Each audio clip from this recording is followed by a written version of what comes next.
নমস্কার বন্ধুরা, আমার চ্যানেলে আসার জন্য অসংখ্য ধন্যবাদ। বড়দের প্রণাম আর ছোটদের ভালোবাসা নিয়ে আজকের ভিডিওটা শুরু করছি। চলো আজকে বানাই ওল ভাতে। তো সবার আগে ওল ভাতেতে মাখবো, তার জন্য কিছুটা সর্ষে, কালো সর্ষে নিয়েছি আর কয়েকটা কাঁচা লঙ্কা নিয়েছি। একসাথে ওটাকে বেটে নেব। আর 4 কোয়া মতো আমি রসুন নিয়েছি। চলো এটাকে আমি ভালো করে পেস্ট করে নিই। এই দেখো পেস্ট করে নিয়েছি। এবার ওলগুলো আমি ভাতে দিয়ে সেদ্ধ করে ফেলেছিলাম। এই যে স্বাদ মতো নুন দিয়েছি, কাঁচা লঙ্কা তার একটা যেহেতু 3টে কাঁচা লঙ্কা আগেই সর্ষের সঙ্গে বেটে নিয়েছিলাম, সেজন্য আমি এখানে একটা কাঁচা লঙ্কা এমনি ম্যাশ করে দেবো। তো সেই জন্য একটাই কাঁচা লঙ্কা নিয়েছি। এবার হালকা হাতে ভালো করে আমি ওলটা মেখে নিচ্ছি। তবে হ্যাঁ, আজকে ওলটা আমি মাখিনি, আমার দিদা মাখছিল।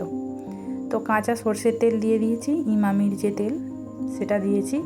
আর গাছের লেবু হয়েছিল, লেবু তুলে নিয়ে এসেছিলাম, ওর মধ্যে লেবু দেবো সামান্য।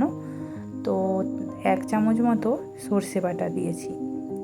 তো ওলটা ভালো করে ওটাকে সব একসাথে করে মেখে নেই। চলো, ভাদ্র মাসের প্রথম রবিবার ওল খেতে হয়।